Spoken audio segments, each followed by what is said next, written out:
श्री उत्पल सिंह ठाकुर जी, जिला सचिव यशवंत सिंह बैल जी, अजय सिंह राठौर जी, सुरजीत सिंह ठाकुर जी, सभी सम्मानित मंच, सभी सम्मानित अतिथि। आज बहुत प्रसन्नता का विषय है कि ये आपका कार्यक्रम हो रहा है। मैं हर समय बोलता रहता हूँ कि यदि जिंदे हैं तो जिंदे दिखना चाहिए। हमारी एक परंपरा रही है कि हम लोग एक महाराणा प्रताप जयंती मनाते हैं, उसी दिन साल में दिखते हैं, और मैं चाहता हूँ कि ये कार्यक्रम रेगुलर होना चाहिए। उसी सोच के साथ पिछले 11 साल से मैं जिला अध्यक्ष हूँ। हमने सने सने कार्य चालू किया था। जैसा कि सुरजीत भैया ने बताया, परिस्थिति काफ़ी कठिन थी। यहाँ बहुत बालाघाट में हम तादाद में बहुत ज़्यादा नहीं है, लेकिन चंद लोग थे जो बिल्कुल हम लोग मिल के चले, एक मुट्ठी बना के चले बालाघाट के हृदय स्थल में, जहाँ पे सब समाज चाह रहे थे कि उनके समाज की मूर्ति स्थापित होना चाहिए। उस हृदय स्थल में सराफा चौक पे हमारे समाज के आराध्य महाराणा प्रताप जी की मूर्ति स्थापित हुई। हम संख्या में भले ही कम होंगे, लेकिन आप ये समझ लीजिए कि शेर जंगल में कम ही होते हैं। लेकिन दिक्कत यह है कि हम शेर तो है, लेकिन शेर टेरिटरी के लिए लड़ने बहुत लगे हैं। शेर लड़े ना, शेर एक रहे, हम लोग एक रहेंगे तो सदा हम लोग जीतेंगे। क्योंकि राजपूत जो होता है वो राज करने के लिए होता है। राजपूत रहेगा तो वो राज करेगा। आप बालाघाट इसका सबसे बड़ा उदाहरण है। यहाँ अपने समाज के जिला पंचायत अध्यक्ष है, बालाघाट नगर पालिका अध्यक्ष है, कल्याण सिंह राणा भैया बैठे हैं, किन्नापुर जनपद अध्यक्ष है, भैया जनपद उपाध्यक्ष अपने समाज के हैं। और किन्नापुर में तो ये हुआ कि जनपद अध्यक्ष का चुनाव बीजेपी कांग्रेस से दोनों अपने समाज के एक दूसरे के अगेंस्ट लड़े। ये कहीं ना कहीं बालाघाट में राजपूत समाज की ताकत दिखाता है, और ये ताकत ही है जो जिले के यहाँ पे सबसे वरिष्ठ और सबसे दमदार नेता गौरीशंकर बिसेन जी हैं। उनका लगातार हमको सहयोग मिलता है। हम पिछले 11 साल से सुनते थे कि राजपूतों के लिए एक जगह होना चाहिए बैठने के लिए। आज आप सबके सहयोग से, आदरणीय गौरीशंकर बिसेन जी के सहयोग से, जिन्होंने कि हमको 5400 स्क्वायर फीट जमीन बालाघाट के हृदय स्थल में सबसे कीमती जगह में समाज को बिना 1 रुपए लिए डोनेट की। मैं चाहता हूँ कि हम राजपूत होते हैं, जिसने हमारे लिए किया, राजपूतों के लिए हम गला कटाने तैयार रहते हैं। तो हमको इस बात को सदा ध्यान रखना पड़ेगा। उन्होंने जमीन तो हमको दे दिया, लेकिन एक बड़ा काम था उस पे भव्य भवन बनाने का। पिछले 1.5 साल पहले हमने भूमि पूजन किए थे, उसका लगातार काम चल रहा है, एक भी दिन काम रुका नहीं है।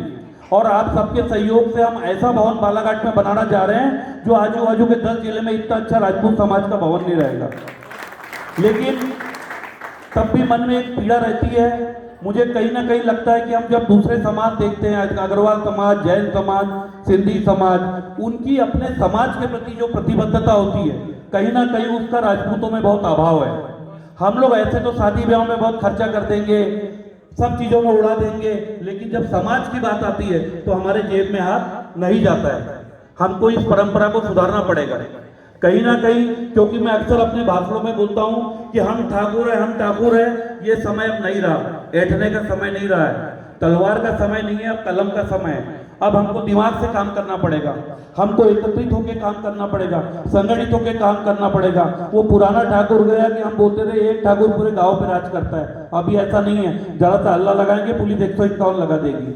अभी हमको संभल के आगे बढ़ना पड़ेगा, एकजुट होकर आगे बढ़ना पड़ेगा।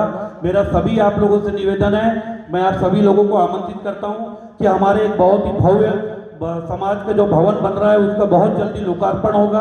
उसमें मैं सभी आप सभी को आमंत्रित करता हूं।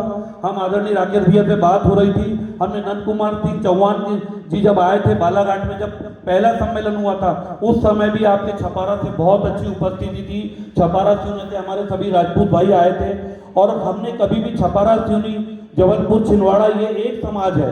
मैं अक्सर अपने भाषण में बोलता हूँ कि ये छोटा ठाकुर, बड़ा ठाकुर, ये सब शादी ब्याह में कर लो आप, लेकिन बाकी समय आप एक रहो, क्योंकि हम एक रहेंगे तभी हमारी ताकत रहेगी। अपने पर्सनल लड़ाई झगड़े, जमीन जायदाद के सब एक तरफ रख दो। इसका बहुत सामना हमको बालाघाट में करना पड़ता है, दिक्कत भी जाती है। ये जमीन जायदाद की लड़ाई सब होती रहेगी, लेकिन जब समाज की बात आएगी तो हर आदमी को एक होकर खड़े रहना है। और मैं आपसे ये भी निवेदन करता हूँ, हम लोग जितना भव्य भवन बनाने की कोशिश करते हैं, मन में एक पीड़ा भी रहती है। काफी हम लोग ने जब स्टार्ट किया था तो था कि सबका सहयोग मिलेगा, लेकिन हमको उतना सहयोग अभी तक नहीं मिला है। कभी तक हम करीब 2.5 करोड़ रुपए खर्च कर चुके हैं और मात्र 42 लाख रुपए अभी तक हमको चंदा आया है।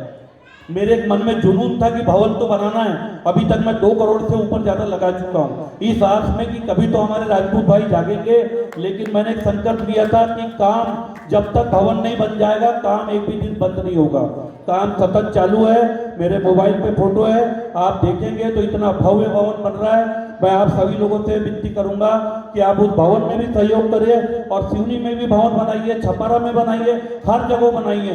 हर जगह एक दूसरे के सहयोग से हम लोग एक अच्छा जगह बनाएंगे, क्योंकि भवन बनेगा तो साल भर समाज की एक्टिविटी होगी। आज उस भवन में हमारा निर्माण ही चल रहा है, लेकिन हमारी महिला समाज की बीसी वहीं होती है, हल्दुगुगु का प्रोग्राम वहीं होता है, एक बड़ा अच्छा रहता है। 365 दिन समाज की एक्टिविटी होना चाहिए। चूंकि समय कम है, वक्ता ज्यादा है, मैं पुनः आप सभी लोगों का बालाघाट की धरती पे हार्दिक स्वागत करता हूं। और हम जब भी महाराणा प्रताप जयंती मनाएंगे और भवन का लोकार्पण मनाएंगे, तो अभी से मैं आपको सादर आमंत्रित करता हूं, आप आइए, हम आप एक हैं, आप हमको बुलाएंगे हम आएंगे, हम आपको बुलाएंगे आप आइए। धन्यवाद।